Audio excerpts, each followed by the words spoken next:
tairai pas, je t'adorerai toujours. Et tant que je respire, je t'adorerai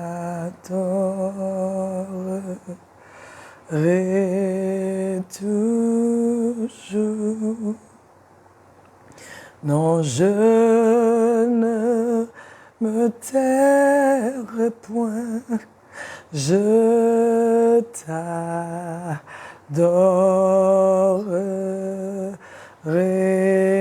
toujours.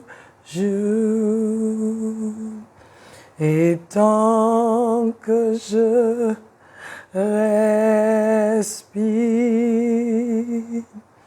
je t'adorerai toujours. I will not be silent. I will always worship you as long as I am breathing. I will always worship you. Non, je ne me tairai pas, je t'adorerai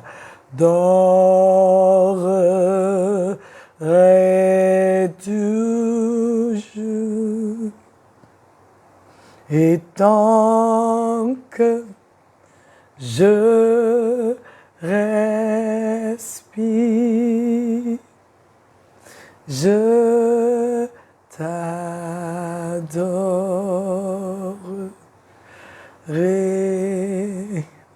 toujours, toujours, toujours, tant que je respire. Je t'adorerai toujours, tant que je respire. Je t'adorerai toujours, tant que je respire, tant que je vis.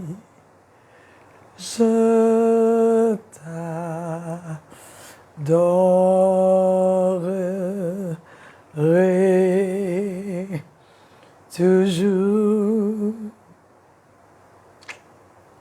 Peuple de Dieu, ce chant doit nous interpeller. De refuser de nous taire. Refuser de nous taire. Refuser que notre louange soit obstruée. Refuser que notre adoration soit obstruée. Chacun de nous devra prendre sur lui et dire, je ne me tairai point. Je t'adorerai toujours. Je ne me tairai point. Je t'adorerai toujours. Non, je ne me tairai point. Je t'adorerai toujours. Je t'ai couché dans mon lit et c'est comme si, ce n'est même pas comme si, le Seigneur m'a renvoyé dans mon passé. Il y a des choses, le Seigneur m'a fait voir d'où il m'a tiré. Moi-même dans le lit, j'ai ouvert ma bouche. J'ai dit moi-même, je ne prendrai pas cette personne, même cadeau. Peuple de Dieu, je ne sais pas ce qui vient. Je sais qu'il y a beaucoup de choses qui arrivent, mais je ne sais pas ce qui vient. Ça dit, c'est comme te paralyser, t'empêcher de parler à Dieu, de le louer, de l'adorer. Il y a des situations, quand ça vient, c'est comme si tu ne peux même plus parler. Mais ça, c'est le plan du diable. C'est le plan de l'ennemi. Je pense que la personne qui a chanté ce chant devait traverser un moment, devait se trouver dans une situation où son homme intérieur a dit non.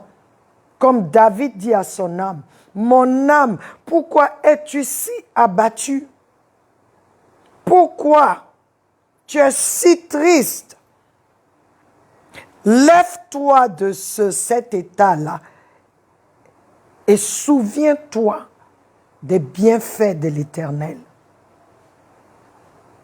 C'est-à-dire, le Seigneur veut qu'on se retrouve dans des positions, quand c'est dur, là, que tu commences à dire, le Seigneur m'a fait du bien. J'étais à tel endroit, je traversais telle ou telle situation, et je me souviens que toi, oh mon Dieu, tu m'as secouru. Donc, je dis à la situation, non, je ne me tairai point, j'adorerai toujours mon Dieu. Oui, il veut que tu dises ça. Que tu puisses le dire. Que tu te lèves et que tu dises à la situation, fais ce que tu es en train de faire, mais je veux que tu saches, ma louange, je vais toujours louer Dieu, je vais toujours l'élever, je vais toujours l'adorer, je vais toujours le célébrer. Je voudrais que quelqu'un dans cette situation qui est connecté actuellement, que tu élèves la voix et que tu commences à dire, je refuse de me taire. Tu ne peux pas me voler ma louange. Tu ne peux pas m'enlever ma louange. Tu ne peux pas m'empêcher de louer mon Dieu. Quelle que soit ton intensité, quelle que soit la force avec laquelle tu es venu, tu ne peux pas m'enlever cette chose. Louer mon Dieu, élever mon Dieu, glorifier mon Dieu, bénir le nom de mon Seigneur. Moi-même, j'étais dégoûté de ce que le Seigneur me montrait. Je ne me tairai point, quel que soit.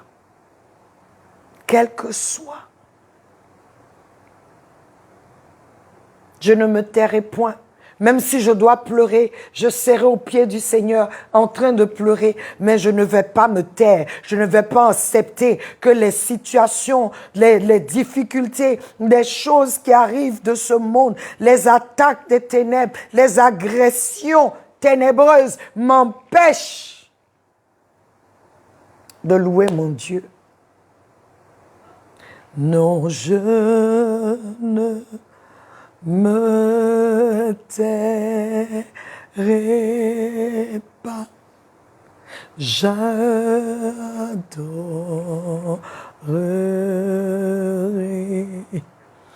toujours. Et tant que je respire, je t'adorerai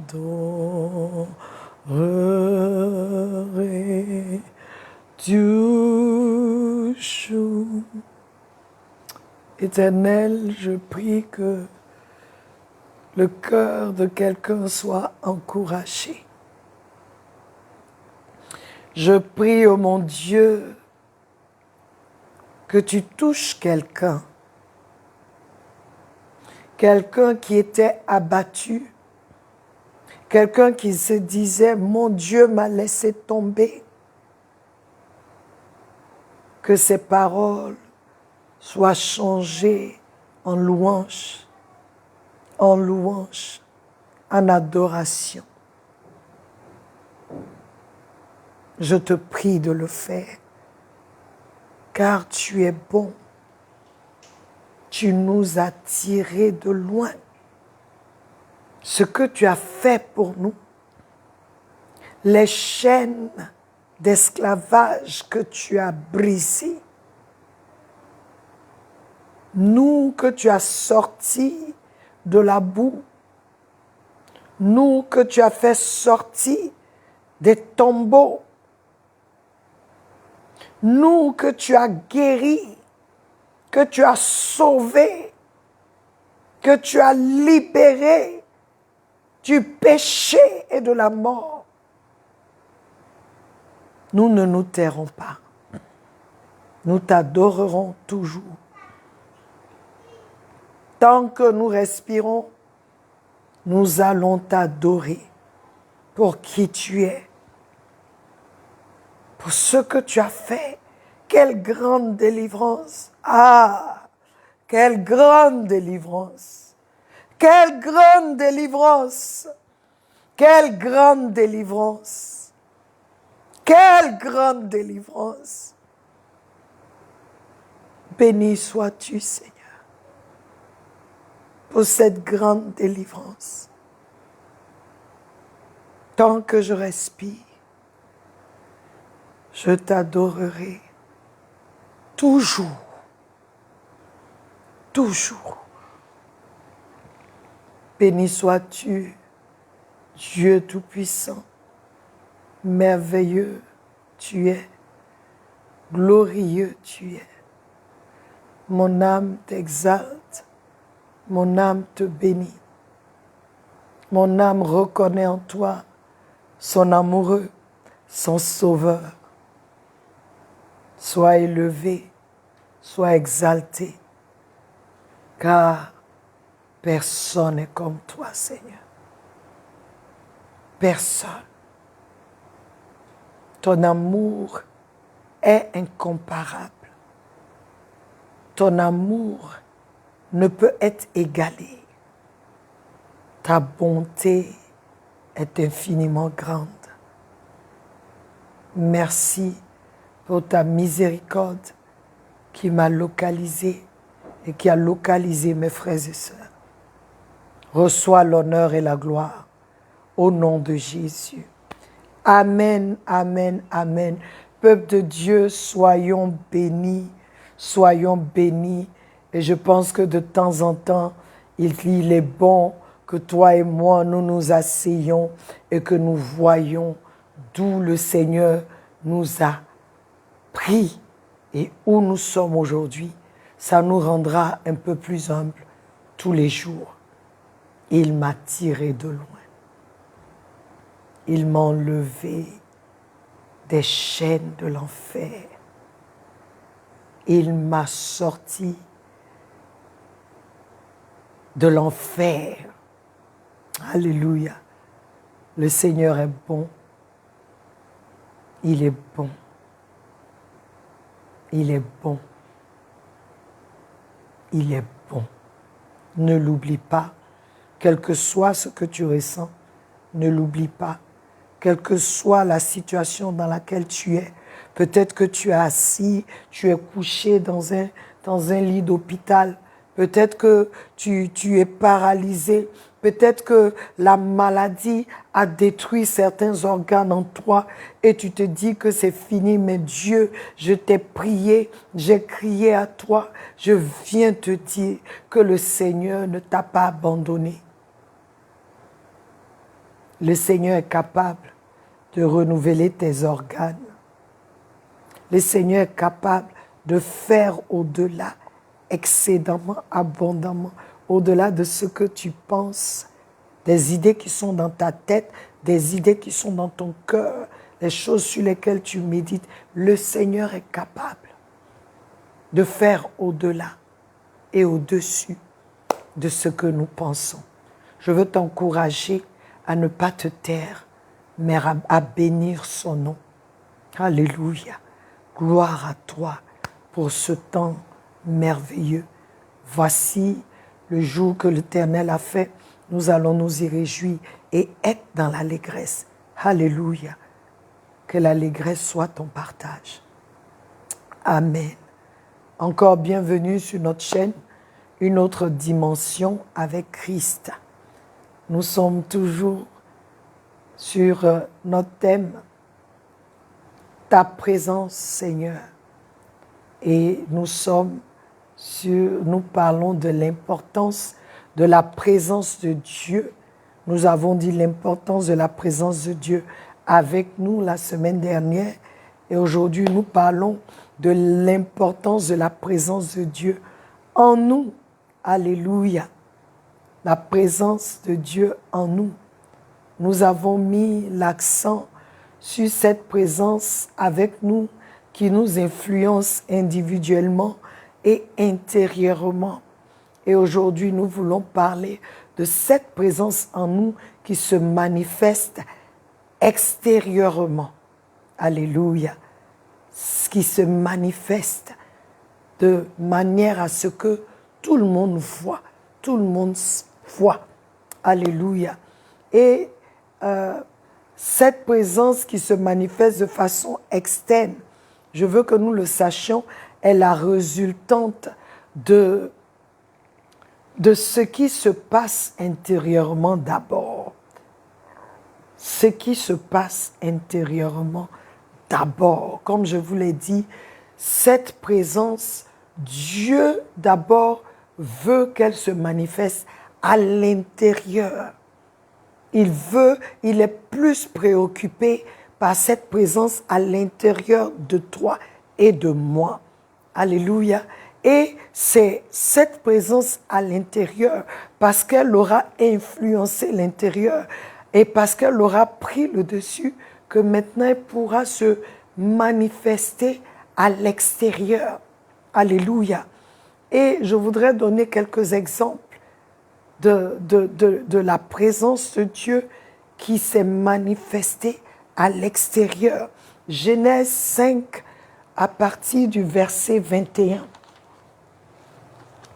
Nous connaissons l'histoire qui nous parle de Enoch. J'aime bien Enoch parce que il nous dit ici, nous allons lire ensemble, Genèse chapitre 5, verset 21. Il dit, à l'âge de 65 ans, Enoch eut pour fils Methushélah. Enoch marcha avec Dieu 300 ans après la naissance de Methushélah, et il eut des fils et des filles. Enoch vécut en tout 365 ans. Enoch marcha avec Dieu, puis il ne fut plus là parce que Dieu l'avait pris. Peuple de Dieu. On nous dit qu'à l'âge de 65 ans, Enoch prit une décision. Marcher avec Dieu. À l'âge de 65 ans, Enoch, si vous regardez l'histoire du monde, si vous regardez, vous verrez que Enoch,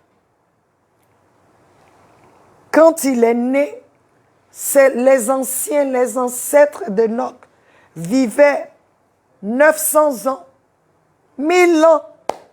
300, Enoch est le seul même qui a fait 300 ans. Si je me souviens après mes lectures. Tous les autres ont fait 800, 900. Ils ont eu des enfants. Ils sont morts. La malédiction de la mort. Ce que Dieu a dit, c'est manifesté dans leur vie. Mais arrivé à Enoch, il a eu un enfant à 65 ans. Et à cet âge, il a décidé qu'il y a quelque chose qui s'est passé. On dit il marcha. On ne nous dit pas que Dieu marcha avec lui. On dit il marcha avec Dieu. Ça veut dire que Enoch a pris la décision de faire ce que Dieu veut. Comme Jésus a dit, si tu m'aimes, garde mes commandements. Il a décidé de faire cela. Et ce sont les gens qui témoignent.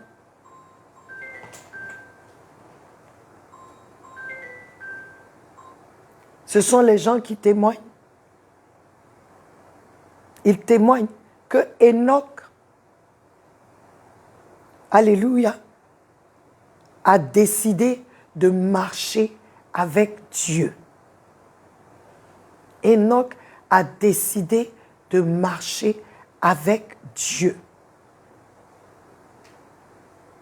Peuple de Dieu, il a fait quelque chose. Et maintenant, le témoignage que nous avons, c'est que Enoch n'a pas connu la mort. Enoch n'a pas connu la mort physique. Il a été enlevé. Enoch ça dit, dans le temps dans le temps avant même que Christ ne vienne, à cause de sa marche avec Dieu, il a connu l'enlèvement. Il n'a pas connu la mort physique. Peuple de Dieu, voici une manifestation. On nous parle encore de Moïse. Par Moïse, Dieu a libéré les Israélites. Et tous ont vu cette manifestation extérieure de la présence de Dieu par Moïse.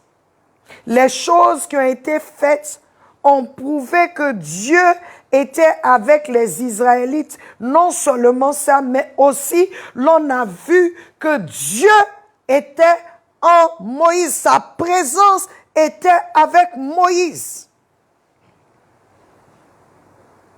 Par Moïse, la mer Rouge a été ouverte. Avant d'arriver à la mer Rouge, ce qui s'est passé en Égypte, avant d'arriver en Égypte, l'expérience du buisson ardent,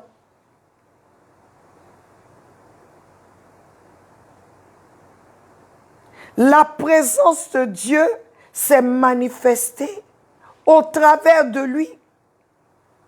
Lorsque tu regardes le livre des Actes des Apôtres, la Bible nous dit que Pierre et Jean ont été des canaux pour remettre un paralytique sur pied.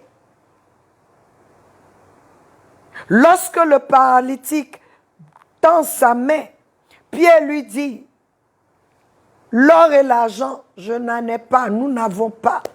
Mais ce que nous avons, au nom de Jésus, lève-toi et marche. »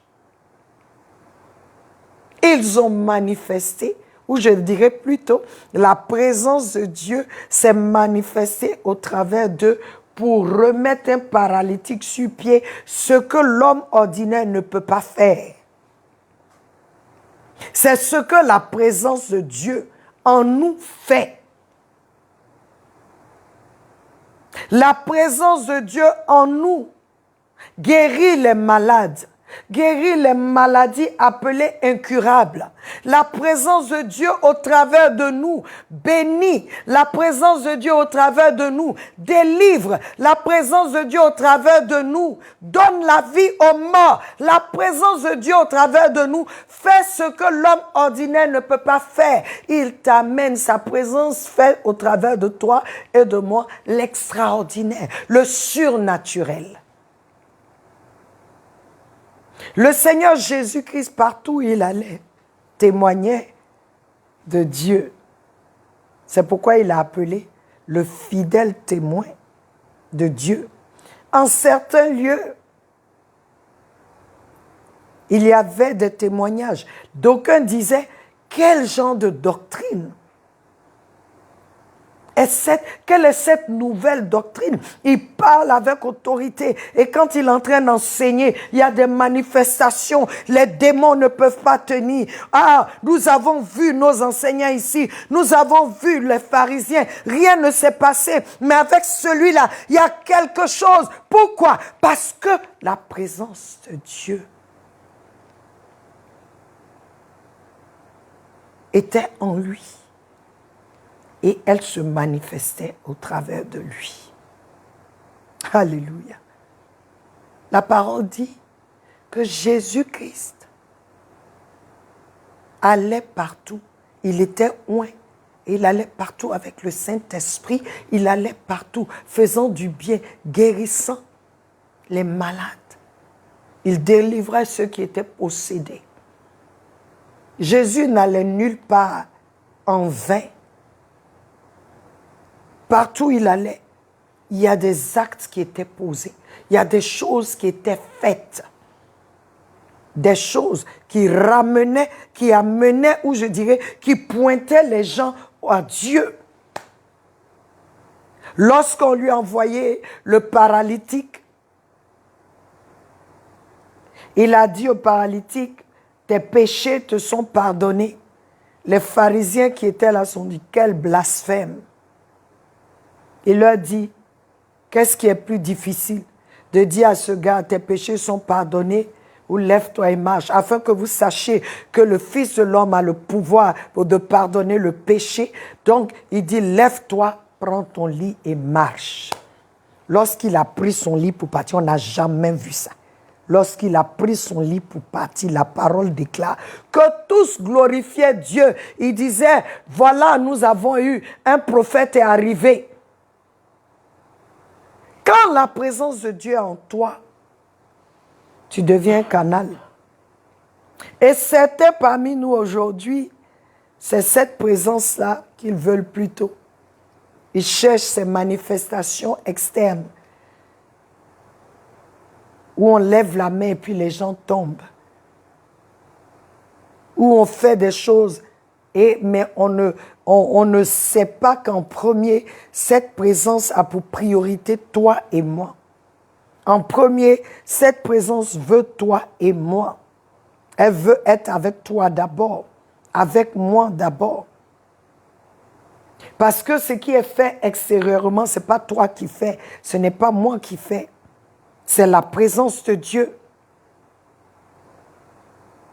L'Égypte a connu Dieu à cause d'Israël. L'Égypte a connu le Dieu redoutable et puissant à cause d'Israël. Dieu a choisi le peuple d'Israël. Il était avec le peuple d'Israël. Et au travers du peuple d'Israël, il s'est fait connaître aux nations du monde. Même aujourd'hui, lorsqu'on parle d'Israël, on reconnaît ce que Dieu a fait avec Israël au travers d'Israël. Pourquoi? Sa présence. Sa présence. La présence de Dieu est importante, peuple de Dieu, dans nos vies, car nous devenons des canaux pour sa manifestation externe.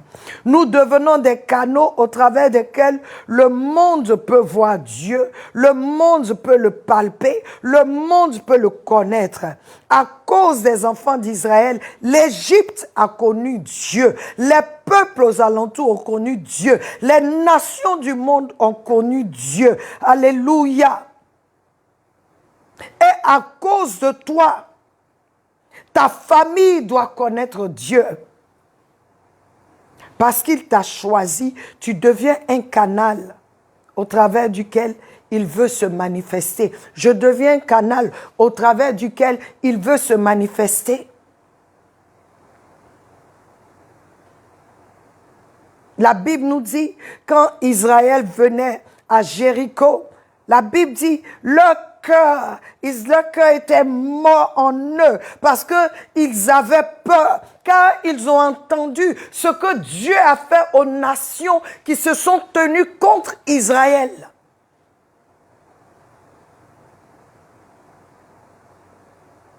La présence de Dieu avec nous et en nous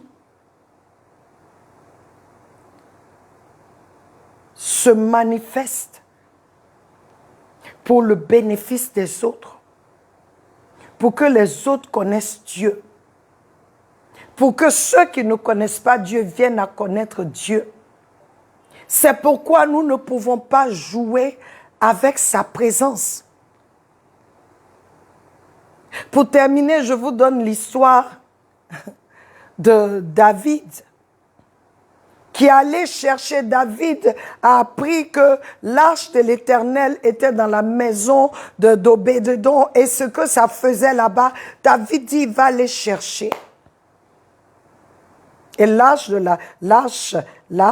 représentait, c'était la présence de Dieu avec Israël.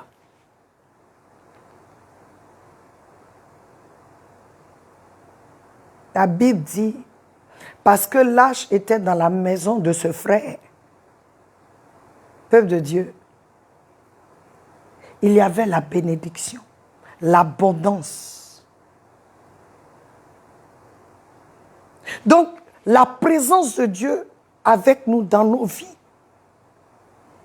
si nous en sommes conscients, c'est une bénédiction pour nous. En premier, la présence de Dieu dans ma vie, dans ta vie, fait de moi, fait de toi un interdit pour le ténèbre. Pour les ténèbres. Lorsque les Philistins ont combattu Israël et ils ont pris l'arche de l'Éternel, ils sont allés mettre dans leur temple. Leur dieu Dagon est tombé. Il est tombé, prosterné devant Dieu. Ils n'ont pas compris. Ils sont revenus mettre l'arche de l'Éternel à côté encore. Ils ont replacé Dagon, leur idole. Quand ils sont revenus là, la tête était coupée, les pieds étaient cassés. Parce qu'aucun autre ne peut tenir devant la présence de Dieu. Aucun autre ne peut cohabiter avec Dieu. Si Dieu est en toi, si l'Esprit de Dieu est en toi, aucun autre ne peut cohabiter. Mais il faut que tu en sois conscient et que j'ai la conscience de ce fait. La présence de Dieu est devenue malédiction pour les Philistins. Ils ont tous eu des hémorroïdes. Il fallait qu'ils renvoient l'arche de l'Éternel. La malédiction est tombée sur eux. Pourquoi? Parce qu'ils n'ont pas cette alliance-là avec Dieu. Donc, ils ne peuvent pas avoir l'arche de l'Éternel chez eux.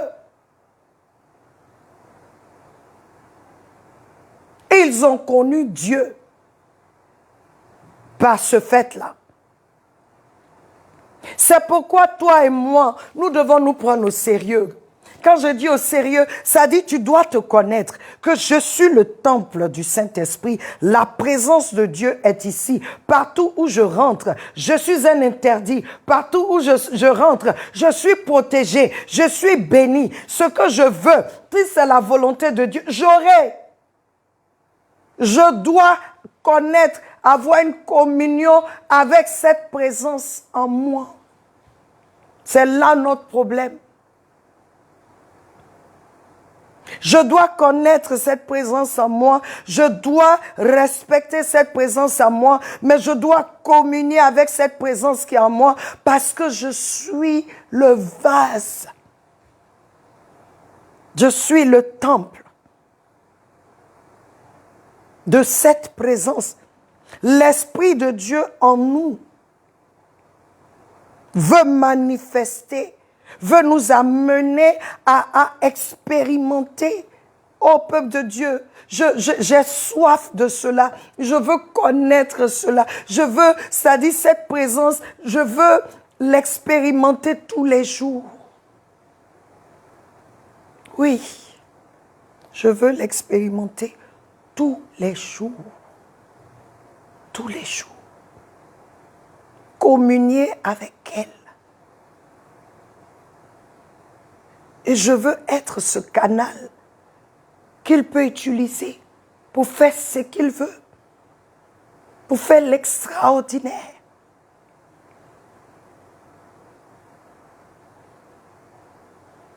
Dieu nous encourage à chercher, à communier avec cette présence, à la connaître et à la laisser se manifester au travers de nous pour sauver les vies, peuple de Dieu. Jésus, notre Seigneur, ne se promenait pas comme ça. Partout où il allait, avec cette présence, il faisait du bien. Combien de fois tu sors, tu vois les choses sur la route et tu dépasses. Tu vois les gens et tu les dépasses. Combien de fois tu n'as pas eu de compassion pour ces gens qui ne connaissent pas le Seigneur? Combien nous sommes sans passion, sans zèle pour les choses de Dieu? Mais c'est parce que nous n'avons pas conscience ou nous n'avons pas de communion avec cette présence en nous. L'Éternel nous interpelle pour ce dernier message de ce mois. Dieu nous interpelle. Il nous interpelle à rechercher, à chercher sa présence. Elle est en nous. Comment communier avec elle? Garde sa parole. Pratique sa parole. Obéis à sa parole. Obéissons, gardons sa parole. Et nous verrons, parce qu'il dit, si tu m'aimes, garde mes commandements. Et si tu gardes mes commandements, mon Père t'aimera. Mon Père et moi, nous viendrons habiter en toi. Nous viendrons. Ça dit, tu auras la plénitude. Ça ne sera pas un tout petit peu. Quand je préparais ce temps, le Seigneur m'a montré comme un verre d'eau qu'on a rempli et une bouteille d'1 litre. Celui qui a soif d'un verre d'eau et celui qui a soif d'une bouteille d'1 litre, ce n'est pas le même rendement. Ce n'est pas le même rendement. Ce n'est pas le même vase.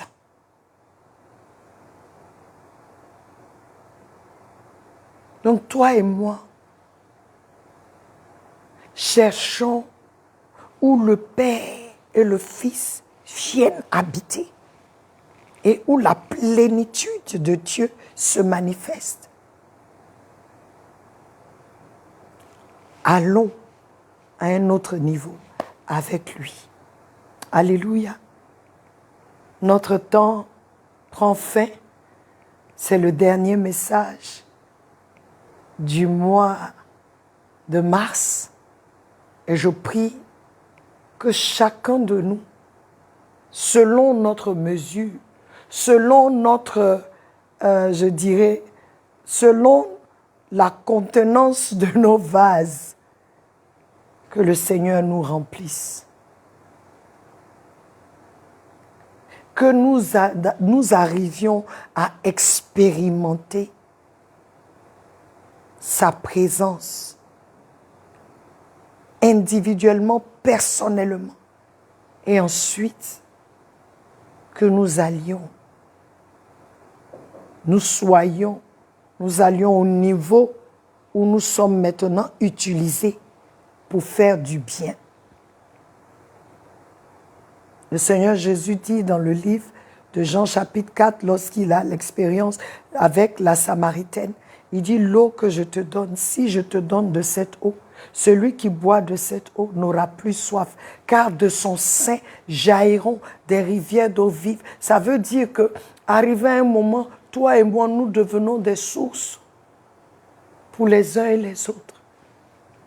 Nous devenons des sources pour les uns et les autres. Peuple de Dieu, cherchons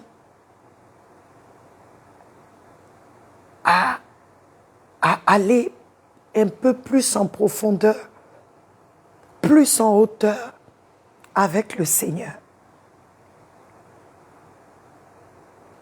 Qu'au travers de toi, des milliers d'âmes soient gagnées. Qu'au travers de moi, des milliers d'âmes soient gagnées, soient délivrées. Il y a des gens qui sont rattachés à tes reins, comme on dit en anglais, à tes entrailles. Et pour donner naissance à ceux-là, nous devons aller encore à une autre dimension avec Christ. Que cela soit ton désir. Éternel Dieu, tu nous as donné cette parole pour ce mois de mars. En ce 3e mois, tu nous demandes si nous t'aimons vraiment, alors nous devons garder tes commandements. Nous devons chercher ta présence, chercher à faire ce qui amène ta présence à être active en nous et au travers de nous. Je prie pour chaque abonné, pour chaque personne qui s'est connectée, toutes ces personnes qui ont posé des questions, toutes ces personnes qui ont regardé, qui ont écouté, qui ont médité là-dessus, toutes ces personnes même qui ont écouté, qui n'ont pas bien compris. Je prie pour chaque personne afin que tu nous visites, ô Dieu, même à moi que tu enseignes pour enseigner. Je prie pour une visitation de ta part, Seigneur. Nous voulons t'expérimenter. Nous voulons être des vases entre tes saintes mains. Donne-nous la soif de toi. J'ai soif de toi, ô Seigneur. J'ai soif de toi, ô Seigneur. Rends-moi ivre de ton esprit, ô Seigneur. Rends-moi ivre de ton esprit, ô Seigneur. Dans mon cœur, prends ta place. Dans mon âme, prends ta place. Dans mon être entier, prends ta place. Ô Seigneur, qu'il n'y ait rien dans nous qui soit encore dans l'obscurité. Nous sommes esprit, âme et corps. Illumine-nous de toi, remplis-nous de toi complètement. Et fais de nous, chacun de nous, un vase au travers duquel ta présence se manifeste librement pour toucher les âmes, pour bénir, pour sauver, pour guérir, pour changer les vies, pour donner de l'espoir à ceux qui n'en ont pas, pour révéler Christ, celui-là même qui s'est donné pour nous. Que le monde sache au travers de nous que nous avons un Rédempteur, que Dieu a envoyé son Fils unique sur la terre, mourir à la croix pour nos péchés, afin que nous soyons sauvés. Oui, Seigneur, nous voulons aussi être des fidèles témoins à la gloire de ton Saint-Nom. Bénis chacun. Maintenant que nous finissons ces enseignements pour ce mois, que chacun, d'une manière ou d'une autre, expérimente ta présence et que chacun devienne un canal entre tes saintes mains. Que par nous, l'on sache que tu es le Dieu vrai, le Dieu amour, le Dieu redoutable, le Dieu de justice, le Créateur, le seul vrai Dieu. Que tous sachent que nos vies soient des instruments pour révéler qui tu es à nos familles, à nos amis, à nos communautés, à nos nations, à ce continent africain, au continent européen, au continent américain, au continent asiatique, à l'Antarctique, ô Seigneur, en Australie, à Madagascar. Fais de nous ces instruments où toi, tu es glorifié, où ils te verront. Partout où nous allons, manifeste-toi pour la gloire de ton Saint-Nom, au nom de Jésus. Soyez bénis, peuple de Dieu. Nous allons nous retrouver mardi pour un temps d'adoration, pour le nouveau mois qui vient, le mois d'avril, le mois de la Pâque. Alléluia. Quelle grâce. Que le Seigneur vous bénisse. Que le Seigneur entre dans vos familles,